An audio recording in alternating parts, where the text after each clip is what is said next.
keessanii haa baay'atu. Walaloon kun walaloo isa miidhamee fi miidhamaa yookiis boo'icha isa miidhamedha.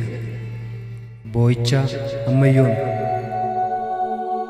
Seerri uumaa cabee bifa gadhiiseera, seexanii dhaloota daba barsiiseera, jal'inni dagaagee dacheerra bookkisa, ilaaluun cimeera taateewwan fokkisa, ilaaluun cimeera taateewwan fokkisa.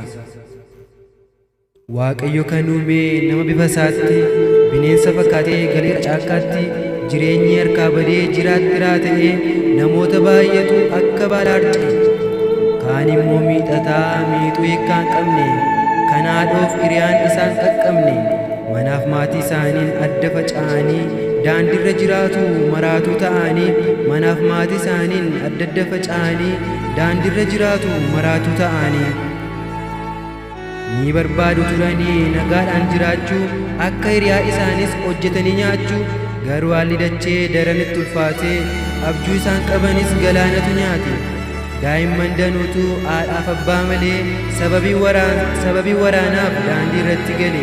Qaala'insi hammaatee hunduu yeroo boo'u hawwaan tokkoon beeka garuu Waaqayyoon hin boo'u.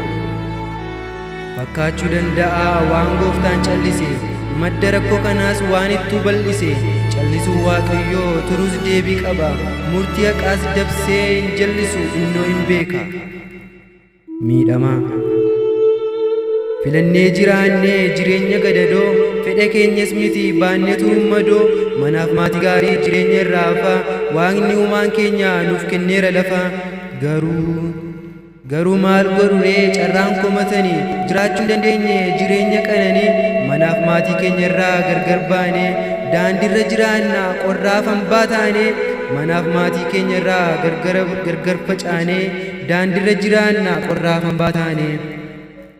Yoo dhabnes qabeenyaa dilbii ol kaa'annee waan hundumaa dhabnaan lammii lakkaa'anne, eeyyee isin hin qabna yeroo hamaa akkasii Gooftaatu nuuf kenne nuuf qabeenyaadha isin. Eeyyee isin hin qabna yeroo hamaa akkasii Gooftaatu nuuf kenne nuuf qabeenyaadha isin. Gaaffii gaafatamtu xumuratti hubadhaa, qabeenyaa keessaniin har'a nuuf birmadhaa.